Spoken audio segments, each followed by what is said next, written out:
ऐश मौज करी ऐश मौज मौज पैया तो है ही को नहीं क्या मतलब थोड़ी ऐश मौज करे दिए में मट्टी फिरा दे रू की करा पूरा जब एकदम से आग दो ज्यादा टाइम खराब हुआ नहीं उन दिन खुशी देने वालों भी बहुत सारो दर्द देन जाओ। अरे यार मैं भी सोचता हूँ मैं सुपरस्टार बन गया तो साला अंग्रेजी कैसे बोलूंगा। एक दिन उनकी रास्ते में जाओ तो इन कोई और खान आओ मिले मैंने के कीकर मजे में आए के मोती मजे में तो कोई नहीं आनंद में मैंने के आनंद में मजे में की फर्क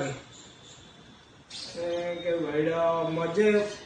जिदे पैया हुए जना मजा हुए आनंद तो परिवार मित्र बीजा हेम भेड़ा हुए तो आनंद हुए।